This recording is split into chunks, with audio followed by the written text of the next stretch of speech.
الحمد لله رب العالمين والعاقبة للمتقين والصلاة والسلام على سيد الأنبياء والمرسلين وعلى آله وأصحابه ومن تبعهم بإحسان إلى يوم الدين. اللهم صل على روح محمد في الأرواح وصل على جسد محمد في الأجساد وصل على قبر محمد في القبور. رب اشرح لي صدري ويسر لي أمري واحلل عقدة من لساني يفقهوا قولي. سبحان ربك رب العزة عما يصفون وسلام على المرسلين والحمد لله رب العالمين. گزشتہ نشست میں 22 نشستوں کے بعد سورہ احزاب کے مضامین مکمل کیے گئے تھے. سورہ احزاب کے بعد قرآن کریم کی جو سورہ مبارکہ ہے وہ ہے سورہ سبا. سبا ایک قوم کا نام ہے جو ایک شخص کی طرف منسوب ہے جس کا تذکرہ انشاءاللہ آئندہ نشستوں میں کیا جائے گا. مکی صورت ہے، 54 آیات ہیں اور 6 رکوعات پر مشتمل قرآن کریم کی یہ سورہ مبارکہ ہے. جیسا کہ میں پہلے بھی آپ حضرات کی خدمت میں یہ بات عرض کر چکا ہوں کہ قرآن کریم میں جو 2 طرح کی صورتیں ہیں، مکی اور مدنی کی جو تقسیم ہے، تو ان میں جو مدنی صورتیں ہیں ان میں زیادہ تر احکام اور مسائل بیان کیے جاتے ہیں، جیسا کہ سورہ احزاب کے مضامین ہم پڑھ کر آئے ہیں. اور جو مکی صورتیں ہوتی ہیں اس میں زیادہ تر عقائد کے ساتھ گفتگو کی جاتی ہے. اور یہ بات بھی میں نے عرض کر دی تھی کہ مکی صورتوں سے مراد وہ صورتیں ہوتی ہیں جو حضور اقدس صلی اللہ علیہ وآلہ وسلم کے مدینہ منورہ ہجرت کرنے سے پہلے نازل ہوئی ہوں، چاہے وہ مکہ میں نازل ہوئی ہوں یا کسی اور علاقے میں نازل ہوئی ہوں.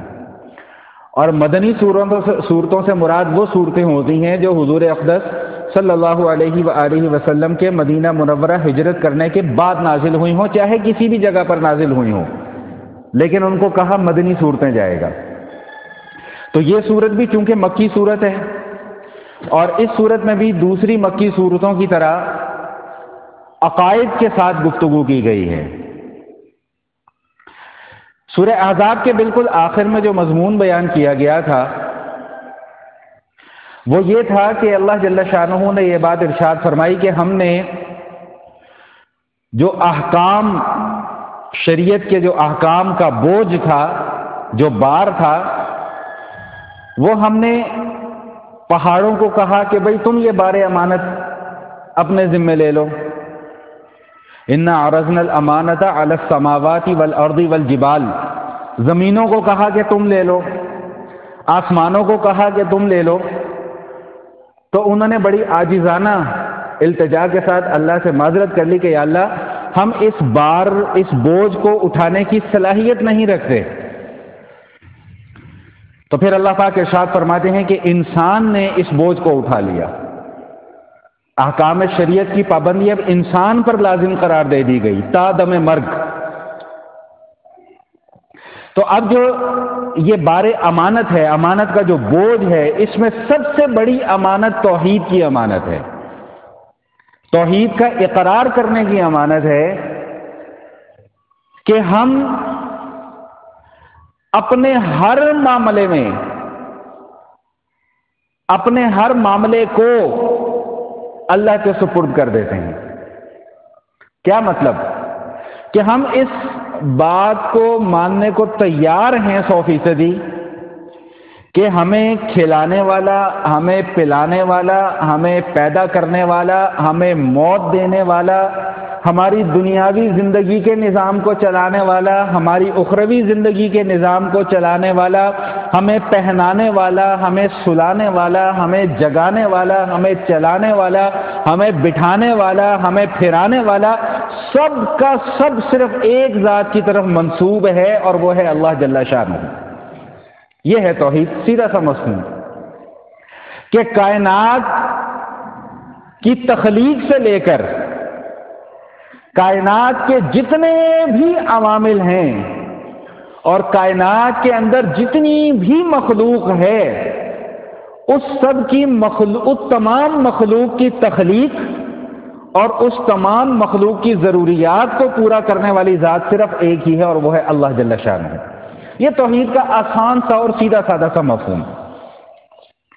تو چونکہ یہ بار امانت بہت وزنی بھی ہے اور بہت اہم بھی ہے، اس لیے قرآن کریم کا جب آپ مطالعہ کریں گے تو آپ کو بار بار انہی عقائد پر گفتگو ملے گی، بار بار توحید کا مضمون ملے گا، بار بار آخرت کا مضمون ملے گا، بار بار رسالت کا مضمون ملے گا، اس لیے کہ ہمارے دین کی بنیادی اہم ستون ہی یہی عقائد ہیں۔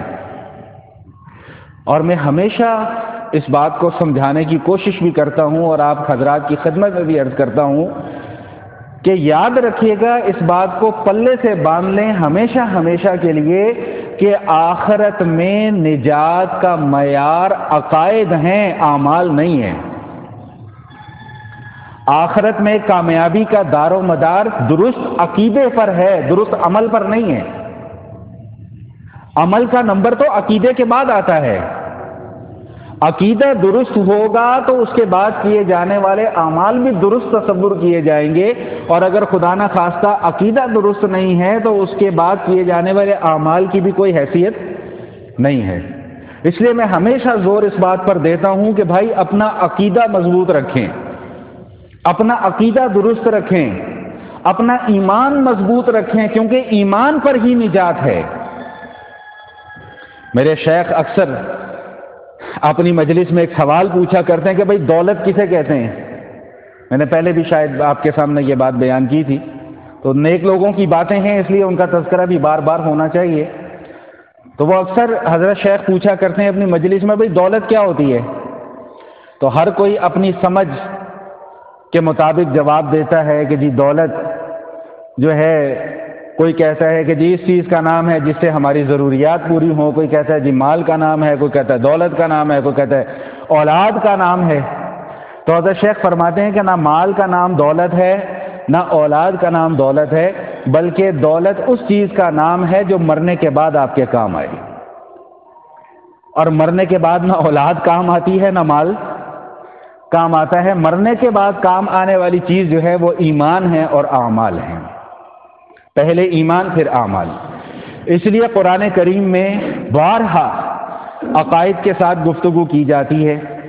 اس صورت میں بھی اللہ جل شانہ نے توحید، آخرت، رسالت اور اس کے ساتھ ایک بہت اہم مضمون کہ جو دنیاوی اور اخروی نعمتیں ہیں ان نعمتوں پر شکر گزاری کا تذکرہ اس سورہ سبا کے اندر اللہ پاک ارشاد فرما رہے ہیں۔ قرآن کریم میں 5 صورتیں ایسی ہیں کہ جن کا آغاز الحمدللہ سے ہوتا ہے۔ 5 صورتیں قرآن کریم میں۔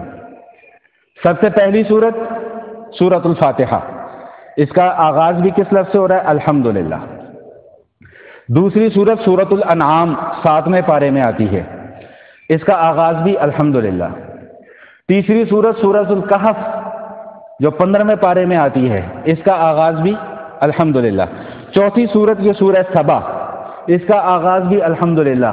اور 5ویں صورت سورہ فاطر ہے جو اسی صورت کے فوراً بعد ہے، اس کا آغاز بھی الحمدللہ سے ہوتا ہے۔ تو ان 5 صورتوں کا آغاز الحمدللہ سے ہے۔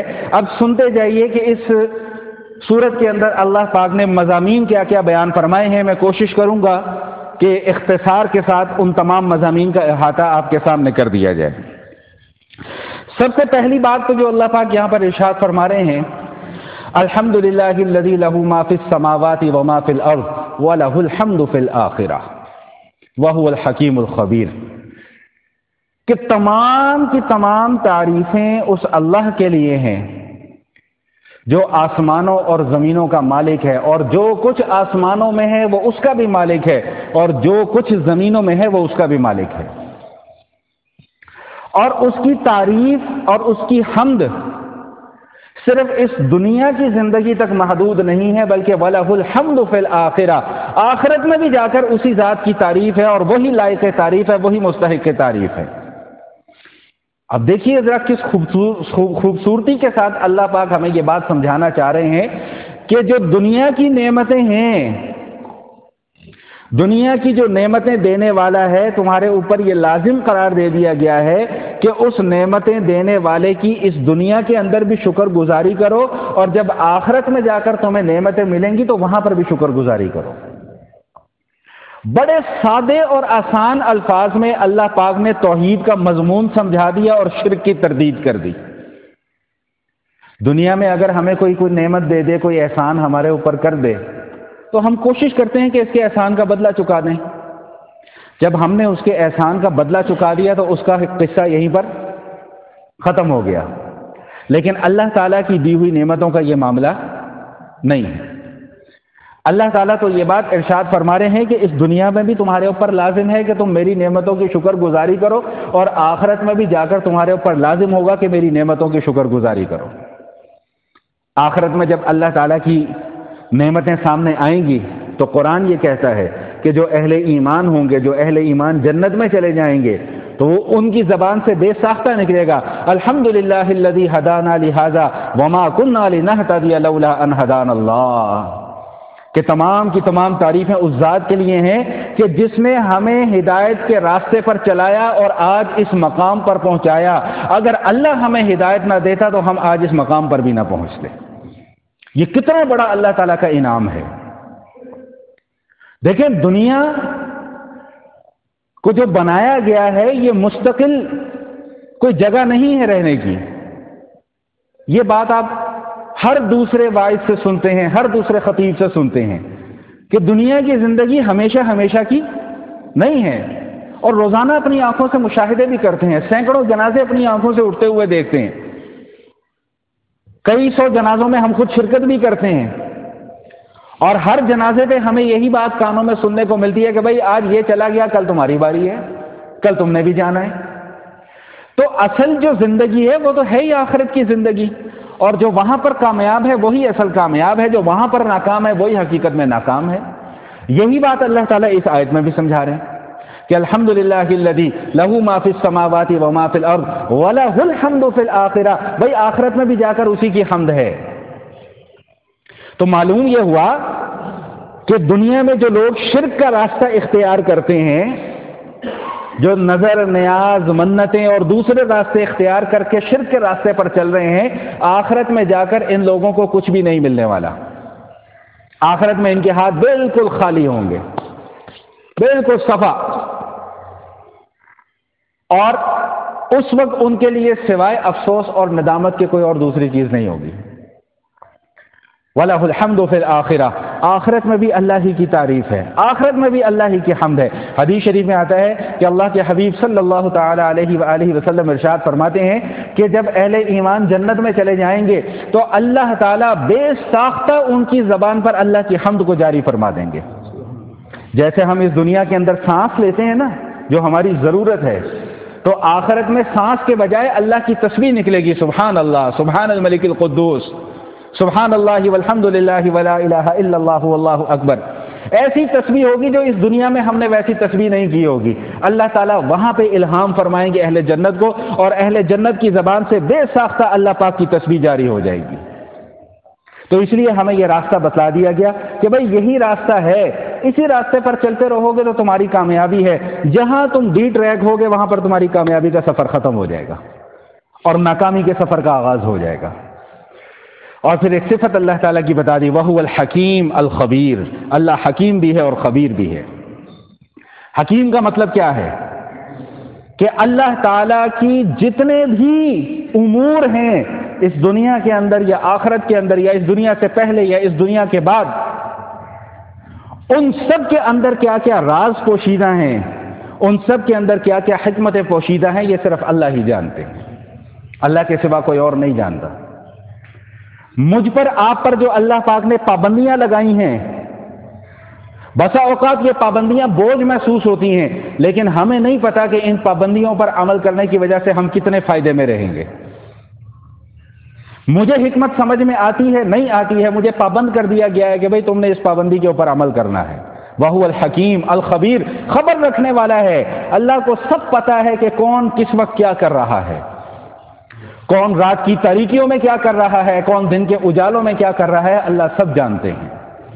اللہ سے کوئی بات پوشیدہ نہیں ہے۔ کسی فرد کا کوئی عمل اللہ سے چھپا ہوا ڈھکا ہوا نہیں ہے. جو اللہ تعالیٰ قرآن پاک میں ارشاد فرماتے ہیں نا عالم الغیب والشہادہ، اللہ ظاہر اور چھپی ہر چیز کو جاننے والا ہے. تو بھائی اللہ سے کوئی چیز چھپی ہوئی نہیں ہے. یاد رکھیے گا اس بات کو کہ اللہ سے کوئی چیز چھپی ہوئی نہیں ہے. یہ مجھے اور آپ کو سمجھانے کے لیے کہتے ہیں کہ جن چیزوں تک تمہاری دسترس نہیں ہے اللہ ان کو بھی جانتا ہے. ہم زمین سے نیچے نہیں دیکھ سکتے کہ کیا ہے، ہم آسمان سے اوپر نہیں دیکھ سکتے کہ کیا ہے، ہم کوئی 50 فٹ کی دوری کے بعد ہمیں نہیں پتا کہ آگے کیا ہے، ہم سے وہ چیزیں پوشیدہ ہیں.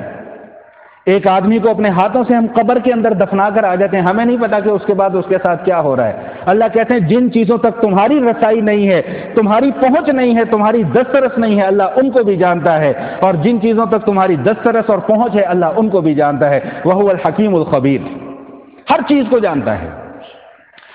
اور کس طرح جانتا ہے اس کی تفسیر اللہ نے سمجھانے کے لیے اگلی آیت میں کر دی. یعلم ما یلج فی الارض وما یخرج منها وما ينزل من السماء وما يعرج فيها وهو الرحیم الغفور. زمینوں کے اندر کیا کچھ چھپا ہوا ہے اللہ ان کو بھی جانتا ہے. زمینوں سے کیا کچھ باہر نکل رہا ہے اللہ اس کو بھی جانتا ہے. آسمانوں سے کیا اتر رہا ہے اللہ اس کو بھی جانتا ہے. زمین سے کیا چیز اٹھ کر آسمانوں کی طرف جا رہی ہے اللہ اس کو بھی جانتا ہے. اب زمین سے اٹھ کر آسمانوں تک کیا چیز جاتی ہے؟ ہمارے اعمال جاتے ہیں، ہماری زبان سے نکلی ہوئی باتیں جاتی ہیں. ایک میں اگر دوسرا لفظ استعمال کر دوں تو ہمارے کرتوت جاتے ہیں. معذرت کے ساتھ جو کالے اعمال ہم کرتے ہیں، جو سیاہ اعمال ہم کرتے ہیں وہ بھی جاتے ہیں، جو نیک اعمال کرتے ہیں ہم وہ بھی جاتے ہیں. ہاں وہ ایک علیحدہ بات ہے کہ نیک اعمال کو شرف قبولیت حاصل ہو جاتا ہے اور جو ہمارے سیاہ اعمال ہوتے ہیں وہ واپس ہمارے منہ پر مار دیے جاتے ہیں کہ جاؤ دفع ہو جاؤ، یہ اپنے کالے کرتوت یہاں سے لے کر، ان کی کوئی حیثیت نہیں ہے ہماری نظر میں. تو یہ مضمون کیوں سمجھایا جا رہا ہے؟ یہ اس لیے سمجھایا جا رہا ہے کہ اگلی آیت میں ایک عقیدے کا ذکر کر دیا. اور وہ کیا ذکر کر دیا کہ جو منکرین تھے وہ یہ کہا کرتے تھے کہ بھائی یہ جو نبی ہے نا محمد، بولے بھائی صلی اللہ علیہ وآلہ وسلم، یہ ہر وقت قیامت سے ڈراتا رہتا ہے، ہر وقت آخرت سے ڈراتا رہتا ہے، ہر وقت مرنے کے بعد دوبارہ زندگی سے ڈراتا رہتا ہے. یہ ساری کی ساری چیزیں ہماری عقل میں نہیں آتی، محال ہیں. یہ خیال است و جنون است و محال است کہ یہ ساری کی ساری چیزیں ناممکنات میں سے ہیں. بھلا کوئی مر کے دوبارہ کیسے زندہ ہو سکتا ہے؟ بھلا یہ کائنات کیسے ختم ہو سکتی ہے؟ بھلا اتنے بڑے بڑے آسمان، اتنی بڑی زمین، اتنے بڑے بڑے پہاڑ یہ ریزہ ریزہ کیسے ہو سکتے ہیں؟ یہ سورج چاند ستارے یہ تباہ و برباد کیسے ہو سکتے ہیں؟ تو ان کم عقلوں کو یہ بات سمجھ میں نہیں آتی تھی کہ جس نے ان سب کو اپنے حکم کن سے پیدا کیا وہ اپنے حکم کن سے ان سب کو تباہ و برباد بھی کر سکتا ہے. یہ بات ان کو سمجھ میں نہیں آتی تھی. اور یہی بات سمجھانے کے لیے اللہ تعالیٰ یہ آیات یہاں پر بیان فرما رہے ہیں. حضرت شاہ ولی اللہ رحمۃ اللہ تعالیٰ علیہ نے بڑا ایک خوبصورت جملہ لکھا ہے. فرماتے ہیں کہ توحید کے 4 درجے ہیں. ذرا توجہ سے سماعت فرمائیے گا. توحید کے 4 درجے ہیں. فرماتے ہیں کہ 2 درجے ایسے ہیں جس میں کسی کو کوئی اختلاف نہیں ہے، اور 2 توحید کے درجے ایسے ہیں جس میں اختلاف ہے. فرمایا کہ پہلا درجہ جس میں کسی کو کوئی اختلاف نہیں ہے وہ ہے کہ اللہ واجب الوجود ہے، یعنی اللہ خود بخود ہے. قل هو اللہ احد اللہ الصمد لم یلد ولم یولد ولم یکن له کفوا احد. آپ جتنے بھی مذاہب کا مطالعہ کر لیں، یہودیت کا مطالعہ کر لیں، عیسائیت کا مطالعہ کر لیں، ہندو مذہب کا مطالعہ کر لیں، سکھ مذہب کو اٹھا کر دیکھ لیں، بدھ پرستوں کے مذہب کو اٹھا کر دیکھ لیں، آگ پرستوں کے مذہب کو اٹھا کر دیکھ لیں، ہر مذہب کے اندر ایک بڑی طاقت کا تصور موجود ہے. اب کوئی اس کو بھگوان کہہ لے تو کوئی اس کو ایشور کہہ لے، تو کوئی اس کو اہرمن کہہ لے، تو کوئی اس کو یزدان کہہ لے، تو کوئی اس کو کچھ کہہ لے، تو کوئی اس کو کچھ کہہ لے. لیکن ہر مذہب کے اندر ایک سپر پاور کا، ایک بڑی طاقت کا تصور موجود ہے. ہندو مذہب میں بھی موجود ہے، اگرچہ ان کے 26 کروڑ کے لگ بھگ خدا ہیں، دیوتا ہیں، لیکن ان سب کے اوپر ایک بڑی طاقت کا تصور ان کے یہاں بھی پایا جاتا ہے. تو حضرت شاہ ولی اللہ رحمہ اللہ فرماتے ہیں کہ اس میں کسی کو اختلاف نہیں ہے. خلق کے اندر کسی کو اختلاف نہیں ہے کہ سب کو پیدا کرنے والی کوئی ایک طاقت ہے. یہ کافر بھی مانتے ہیں، مسلمان بھی مانتے ہیں. ہاں 2 چیزوں میں اختلاف ہے. ایک تو کیا کہ مدبر بھی اللہ کی ذات ہے اور عبادت بھی صرف اللہ کی ہونی ہے، اس میں اختلاف ہے۔ ایک مومن کا نظریہ یہ ہے کہ کائنات کو پیدا کرنے سے لے کر، جیسا کہ میں نے آغاز گفتگو میں عرض کیا، کائنات کے اختتام تک کائنات کا نظام چلانے والا بھی اللہ ہے۔ مشرک کہتے ہیں کہ نہیں، صرف اللہ نہیں ہے، اللہ کے اور بھی مددگار ہیں، نعوذ باللہ من ذالک۔ کسی نے بتوں کو اللہ کا مددگار سمجھ لیا، کسی نے بزرگوں کو اللہ کا مددگار سمجھ لیا، کسی نے کسی کو اللہ کا مددگار سمجھ لیا، کسی نے فرشتوں کو اللہ کا مددگار سمجھ لیا۔ اللہ کہتے ہیں کہ میرا کوئی مددگار نہیں ہے، میرا کوئی وزیر نہیں ہے، میرا کوئی مشیر نہیں ہے، نہ مجھے کسی وزیر کی ضرورت، نہ کسی مشیر کی ضرورت، نہ کسی مددگار کی ضرورت۔ وہ وحدہ لا شریک ہے۔ بار بار ہمیں بچپن سے کیا کلمہ پڑھایا جاتا ہے؟ وحدہ لا شریک لہ، وحدہ لا شریک لہ، وحدہ لا شریک لہ۔ روزانہ ہم اس کلمے کو دہراتے ہیں، لیکن کبھی ہم نے اس کلمے کے مفہوم کو سمجھنے کی زحمت نہیں کی کہ وحدہ لا شریک لہ، اس کا کوئی شریک نہیں ہے، وہ احد ہے، اللہ احد ہے، اللہ احد ہے۔ میں نے پہلے بھی آپ کے سامنے عرض کیا تھا کہ احد کتنا خوبصورت لفظ ہے۔ اللہ یہاں پہ یہ بھی کہہ سکتے تھے قل هو اللہ واحد، نہیں، فرمایا قل هو اللہ احد۔ احد عربی زبان میں اس ایک کو کہتے ہیں جس کا دوسرا نہیں ہوتا، اس لیے یہاں پہ احد کا لفظ لے کے آئے کہ وہ ایسا احد ہے کہ جس کا کوئی ثانی نہیں ہے۔ لا ثانی صرف اللہ ہے، مخلوق میں سے کوئی لا ثانی نہیں ہو سکتا۔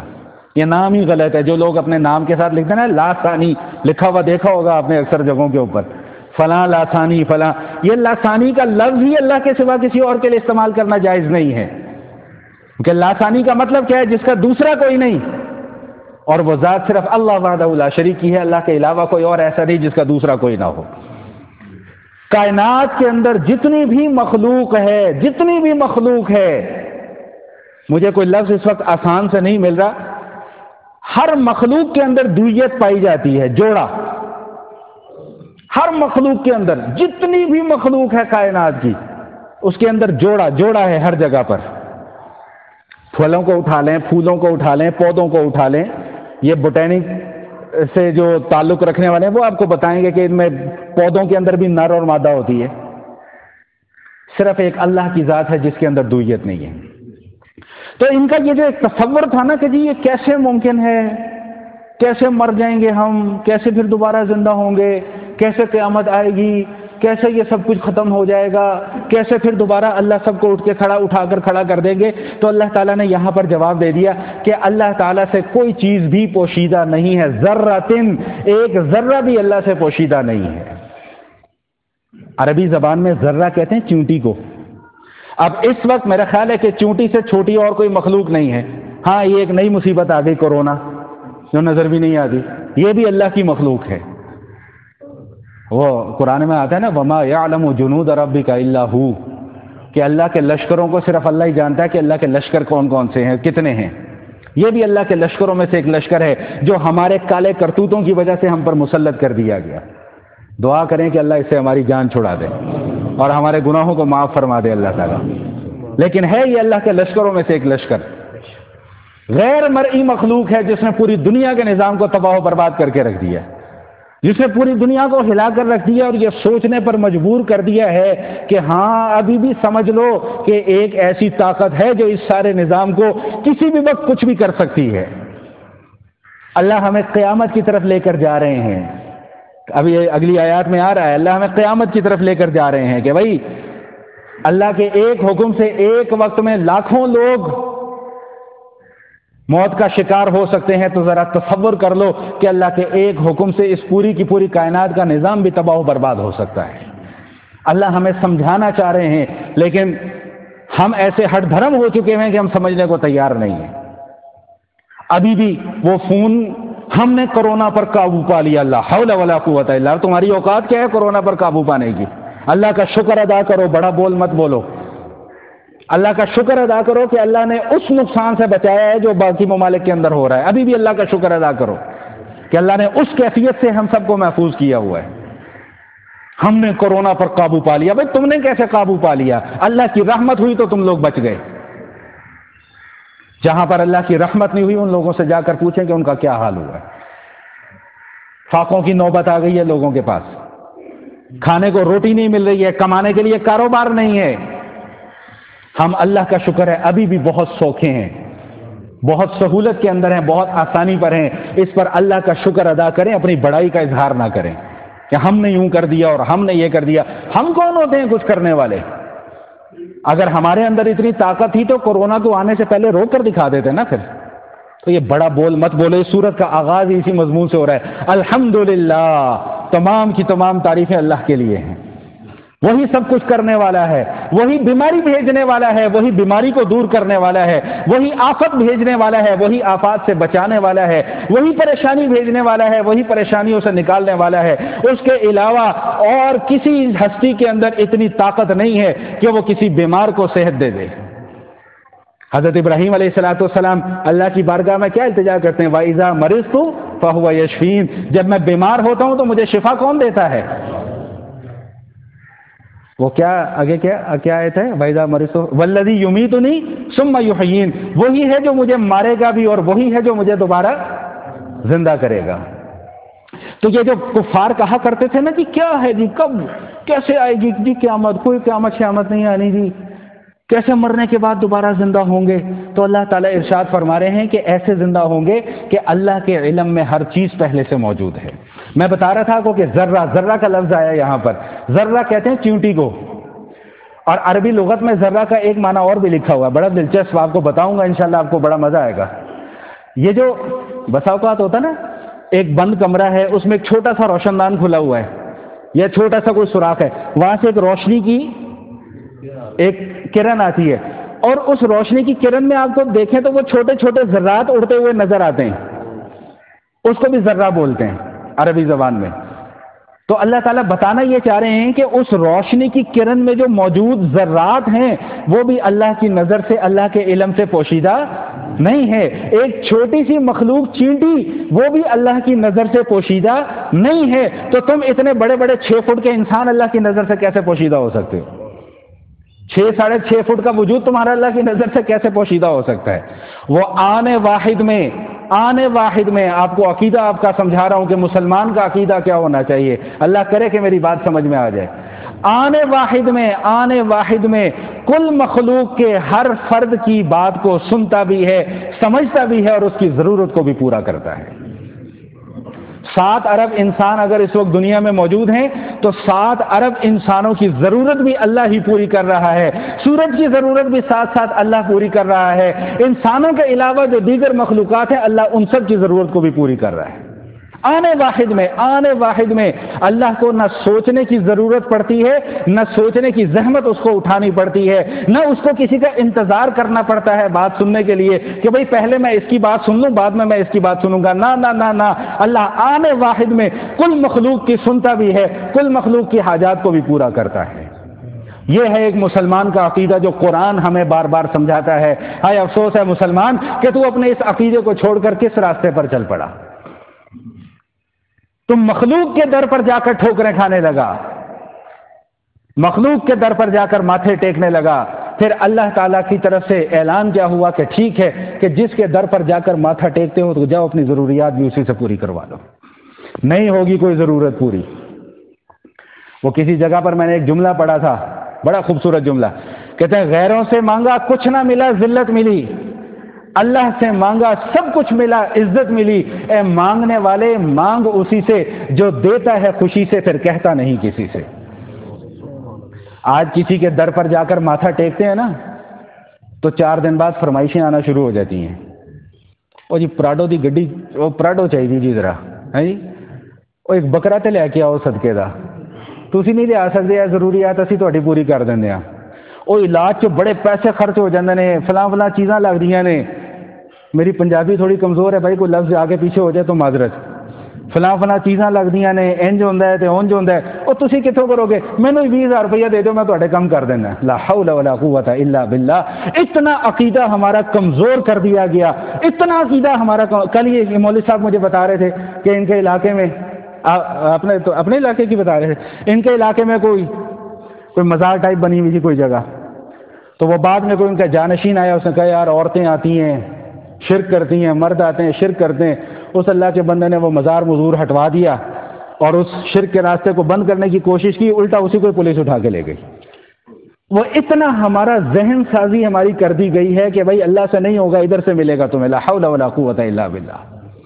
وہ کسی بابا جی کے پاس کوئی گیا، لطیفہ ہے حقیقت نہیں ہے لیکن سمجھانے کے لیے ایک حکایت کے طور پہ بیان کر رہا ہوں۔ انہوں نے کہا جی میرے یہاں اولاد نہیں ہوتی تو کوئی تعویذ دے دیو میں نے۔ اس نے تعویذ دیا، اس پہ لکھا لڑکا نہ لڑکی، لڑکا نہ۔ اب اس کے یہاں جب بیٹا کسی کے یہاں پیدا ہو جاتا کہتا دیکھا میں نے کہا تھا نا لڑکا نہ لڑکی، عقیدہ خراب۔ کسی کے یہاں بیٹی پیدا ہو جاتی کہتا دیکھا میں نے کہا تھا نا لڑکا نہ لڑکی، لڑکی پیدا ہو گئی۔ اور کسی کے یہاں کچھ بھی نہیں ہوتا کہتا دیکھا میں نے کہا تھا نا لڑکا نہ لڑکی۔ نہیں سمجھ میں آئی بات؟ اب اللہ کیا کہتا ہے، یہب لمن یشاء اناثا ویہب لمن یشاء الذکور۔ اللہ تو یہ کہہ رہا ہے کہ بھائی میں جس کو چاہتا ہوں بیٹے دیتا ہوں، جس کو چاہتا ہوں بیٹیاں دیتا ہوں۔ یہ تم نے کہاں سے اٹھا کے اپنے ناجائز اور 2 نمبر خدا بنا لیے، معبود بنا لیے، نعوذ باللہ من ذالک۔ قرآن پڑھا کریں، اس لیے بار بار کہتا ہوں قرآن پڑھا کریں، قرآن پڑھا کریں، قرآن پڑھا کریں۔ جتنا قرآن کے ساتھ تعلق مضبوط ہوگا اتنی ذہن کی صفائی ہوتی چلی جائے گی، اتنا ذہن صاف ہوتا چلا جائے گا۔ بہرحال وقت کافی ہو گیا ہے، 2-3 منٹ اوپر لے لوں بس، اجازت ہے؟ اچھا، ایک بڑا اہم مضمون اسی صورت کے اندر ہے، اسی سے ریلیٹڈ میں صرف 1-2 احادیث سناؤں گا، باقی انشاءاللہ پھر آگے جمعے پہ لے کے جائیں گے۔ صرف 1-2 باتیں عرض کروں گا۔ یہ کہتے تھے نا قیامت کب آئے گی، قیامت کب آئے گی؟ تو اللہ نے فرمایا ہے کہ بھئی قیامت آئے گی، یقینی بات ہے قیامت آئے گی۔ کب آئے گی اس کا کچھ پتہ نہیں ہے۔ جبرائیل آتے ہیں حضور اقدس صلی اللہ تعالی علیہ وآلہ وسلم کے پاس، آ کر پوچھتے ہیں کہ قیامت کب آئے گی؟ تو حضور جواب دیتے ہیں کہ المسئول اعلم، الفاظ میرے ذہن سے نکل گئے، اس کا مفہوم یہ ہے کہ بھئی جتنا سوال کرنے والے کو پتہ ہے اتنا ہی جواب دینے والے کو پتہ ہے۔ یعنی بتلانا یہ مقصود تھا کہ نہ سوال کرنے والے کو پتہ ہے نہ جواب دینے والے کو پتہ ہے کہ قیامت کب آئے گی۔ ہاں البتہ قیامت کی کچھ علامات اللہ کے نبی نے بیان فرما دی ہیں تو بہت تفصیلی مضمون۔ میرے جو احباب میرے ساتھ سوشل میڈیا پہ میرے ساتھ موجود ہیں یا جڑے ہوئے ہیں ان کو پتہ ہے میرے 8 لیکچر ہیں اس موضوع کے اوپر، یوٹیوب کے اوپر 8 لیکچر ہیں قیامت کے مضمون کے اوپر، اول سے لے کے آخر تک۔ اس میں نے ساری علامات کو بیان کیا ہے۔ میں صرف ایک علامت کے اوپر آج گفتگو کرنا چاہوں گا، وہ بھی صرف اس لیے کہ حالات کے عین مطابق ہے، اور رات کو جو طوفان بدتمیزی مچا ہوا تھا اس کی مناسبت سے میں تھوڑی سی ایک بات کرنا چاہوں گا۔ بحیثیت مسلمان ہمارا عقیدہ یہ ہے اور ہونا چاہیے کہ ہم نے بھی ایک دن اس دنیا سے جانا ہے۔ بحیثیت مسلمان ہمارا یہ عقیدہ ہے اور ہونا چاہیے کہ صرف ہم نے ہی اس دنیا سے نہیں جانا بلکہ کائنات کی ہر چیز نے اس دنیا سے ختم ہو جانا ہے۔ بحیثیت مسلمان ہمارا یہ عقیدہ ہے اور ہونا چاہیے کہ اللہ کا جب حکم آئے گا تو یہ کائنات پوری کی پوری فنا ہو جائے گی۔ بحیثیت مسلمان میرا یہ عقیدہ ہے اور ہونا چاہیے کہ مجھے اللہ کی بارگاہ میں کھڑا ہونا ہے اور اپنے اعمال کا حساب دینا ہے۔ اللہ کے نبی نے فرمایا ہے صلی اللہ تعالی علیہ وآلہ وسلم میں، بہت ساری احادیث کو ملا کر اس کا خلاصہ صرف آپ کے سامنے پیش کر رہا ہوں کہ بھئی قیامت کا تو کچھ پتہ نہیں کہ کب آنی ہے کب نہیں آنی، اس کا حقیقی علم تو صرف اللہ کے پاس ہے۔ ہاں البتہ اتنی بات ضرور ہے کہ جب معاشرے میں برائیاں اس طرح رائج ہو جائیں، بے حیائی اس طرح پھیلا دی جائے کہ لوگ برائی کو برائی سمجھنا چھوڑ دیں، تو فرمایا کہ بس پھر انتظار کرو کہ قیامت آئی کہ آئی۔ کہنے کو ہم لا الہ الا اللہ محمد رسول اللہ پڑھتے ہیں، لیکن ہمارے تمام اعمال اور ہمارے تمام کے تمام کرتوت وہی ہیں جو اغیار نے ہم پر مسلط کر دیے ہیں۔ ناچ گانے سے اور یہ پٹاخے چلا دینے سے اور فائرنگ کر دینے سے آپ بہت بہادر ہو گئے، بہت بڑا تیر مار لیا۔ معذرت کے ساتھ میں یہ لفظ استعمال کر رہا ہوں کہ اپنی ماں اور بہنوں کو سڑکوں پر جا کر نچا کر کیا ثابت کرنا چاہتے ہیں؟ اپنی بیٹیوں کو سڑکوں پر نچا کر کیا ثابت کرنا چاہتے ہیں؟